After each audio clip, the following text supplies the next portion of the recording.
Sometime I get a hump in my back. Sometime I'm going over here. Sometime can my honey come back. Sometime I'm on a red back jack. Sometime I get a hump in my back. Sometime I'm going over here. Sometime can my honey come back. Sometime I'm on a red back jack. Sometime I get a hump in my back. Sometime I'm going over here. Sometime can my honey come back. Sometime I'm on a red back jack. Sometime I get a hump in my back. Sometime I'm going over here. Sometime can my honey come back. Sometime I'm on a red back jack. Sometime I get a hump in my back. Sometime I'm going over here. Sometime. Bonjour, bienvenue dans ce magazine. Invité cette semaine le tir et plus spécialement la Société avignonnaise de tir. Pierre-Hubert Ménard, bonjour. Bonjour. On vous connaît comme ancien dirigeant du tennis et vous voilà maintenant dans le tir, une nouvelle passion? Une passion ancienne. J'étais mauvais tennisman et je suis mauvais tireur, mais à cette sympathique société, je suis un adhérent fidèle depuis 1973. Comme vous le savez, le tennis, pour moi, le livre a été refermé sur le comité, qui tourne très bien du reste, le comité départemental. Et j'ai souhaité donner un coup de main, juste un coup de main, sur un domaine que je connais peut-être un peu plus, la communication, à ce club très ancien, mais qui, à mon sens, n'est pas assez connu. Alors c'est vrai que la Société avignonnaise de tir est née dans les années 70. Alors en fait, le club, trois dates, 1966, 1971 et 1983. 66, une poignée de tireurs dans un coin perdu de la Barthelas, petit stand à air comprimé, je ne sais pas si les 10 mètres y étaient. Et puis en 71, ces mêmes pionniers ont construit de leur main le stand de Route de Caumont. Alors là, 5 postes à 25 mètres, 5 postes à 50 mètres, 10 postes découverts malheureusement pour le tir à air comprimé. Et puis en 83, c'est un peu le miracle, grâce à la municipalité d'Avignon, construction du centre sportif municipal, l'élevage cynophile, le tir à l'arc et le club de tir avec un pas de tir d'air comprimé couvert, chauffé de 17 postes, un bureau d'accueil et un stand de tir moitié couvert, moitié découvert, comme vous avez pu le voir, à 25 mètres avec 20 postes de tir et 5 postes de tir spécifiques, plus spécialement mis à la disposition des polices nationales et municipales, des CRS, de la douane et des convoyeurs de fonds. Alors nous sommes ici en Courtine, au centre municipal sportif, tout près de la nouvelle ligne du TGV. Vous entendrez peut-être de temps en temps passer quelques trains. Alors justement, est-ce qu'il n'y a pas de nuisance? Parce que le tir, on sait que c'est avant tout une concentration, de l'adresse, et le TGV ne va pas un petit peu gêner là, les installations de la Alors salle? disons que la nuisance était peut-être dans l'autre sens. C'est-à-dire que lorsque la société s'est implantée en Courtine, il y a eu quelques réactions d'habitants qui étaient nés en Courtine et qui effectivement ont vu d'un mauvais œil arriver ces tireurs qui faisaient beaucoup de bruit. Et puis le paysage, comme vous pouvez le voir, était complètement bouleversé. Le TGV passe, les habitants effectivement ont certainement été expropriés, il n'y a pratiquement plus d'habitation dans le coin. Et je ne pense pas que le bruit du TGV gêne les tireurs, puisqu'ils ont des casques pour se protéger. Alors est-ce que les tireurs gênent le TGV? Non, comme ils tirent bien dans les cibles, ils ne le gêneront pas.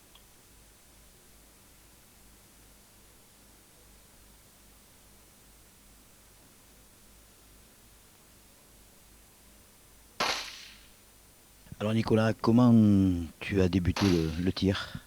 Mais en fait, mon papa en faisait et j'ai eu envie d'en faire pareil. Pour suivre ses traces? Voilà. Et qu'est-ce qui te plaît dans le tir? Mais il faut avoir de la concentration surtout. Voilà. De l'adresse aussi? Voilà, oui, bien tiré. Alors comment tu te concentres? Tu arrives à faire le vide dans la tête? Oui, il faut se préparer beaucoup avant quand même. Il ne faut pas arriver et tirer, il faut avoir une grosse concentration. Alors, c'est parce que tu étais un enfant nerveux qui avait besoin de se calmer, ou c'est parce que tu étais calme depuis tout petit? Non, j'étais pas très très nerveux. J'ai eu envie d'en faire. Voilà. Alors, tu fais des compétitions, tu es bien classé, on dit de toi que tu es le meilleur du Vaucluse? Oui, Ouais, c'est des vrai. bons classements régionaux aussi? Oui. Combien? Je suis 5e. 5e PACA. Et 5e aux interrégionaux, pareil. Alors tu rêves d'un titre de champion de France un jour peut-être? Peut-être, oui, je pense. Et puis l'envie, tu passes aussi aux Jeux Olympiques puisque le tir est olympique. Ah ouais, j'aimerais bien. Un enfant qui fait du tir, qui est encadré par un papa ou qui est encadré par des éducateurs et des initiateurs comme ici à Avignon, ne craint rien. On ne voit pas où peut être le problème. Dès l'instant où on leur apprend la sécurité et le respect des autres et le respect du stand de tir. Aucune crainte. Qu'est-ce qu'on peut dire du tir pour les enfants? C'est une école, on l'a dit avec Nicolas, de concentration, d'adresse. C'est finalement aussi une bonne école de la vie. Oui, non, c'est surtout de la concentration, c'est faire un sport personnel, pouvoir acquérir certains réflexes de concentration, comme vous dites, et d'adresse, ouais. Et puis pouvoir se rivaliser avec les autres.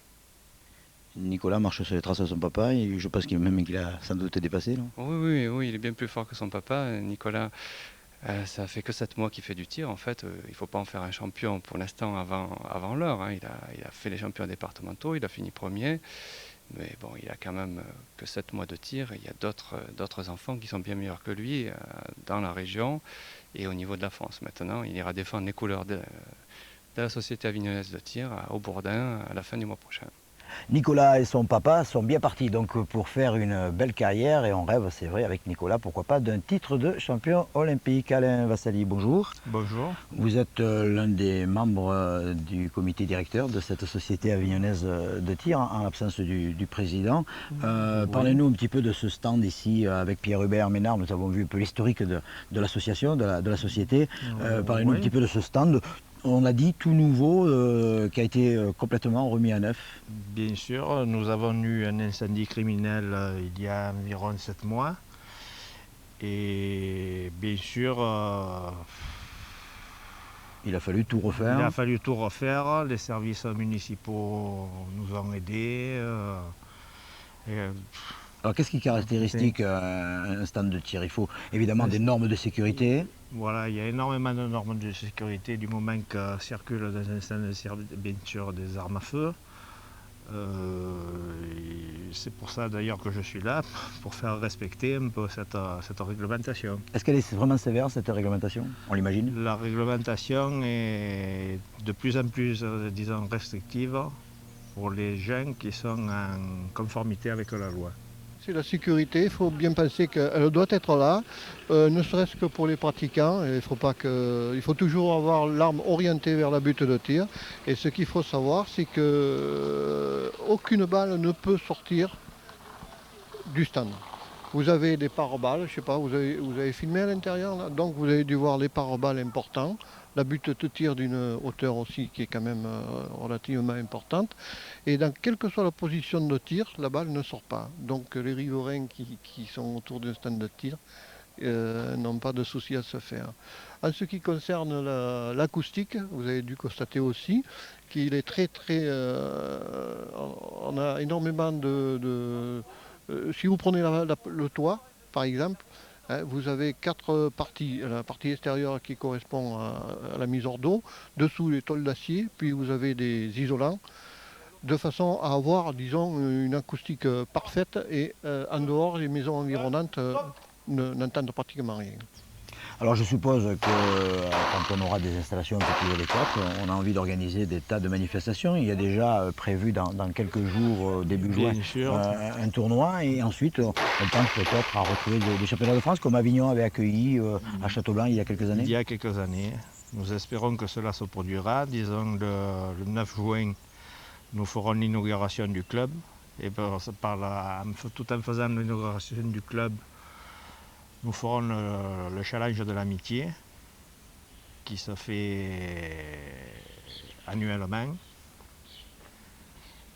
Et à cette occasion, nous espérons voir les responsables municipaux, disons d'Avignon, qui viennent nous rendre visite ce jour-là. Et on a envie évidemment que le côté sportif de la discipline se développe encore plus. Voilà, bien sûr. Disons que c'est l'avenir du club qui est en jeu et nous espérons aller assez loin dans ce domaine. Alain Vassali, merci de nous avoir accueillis ici en Courtine. On reviendra donc début juin pour voir ce challenge de l'amitié, ce tournoi inauguratif, première véritable compétition donc, du tout nouveau stand de Courtine de la Société avignonnaise de tir. Quant à nous, on se retrouve la semaine prochaine pour une autre association sportive du Grand Avignon. Au revoir.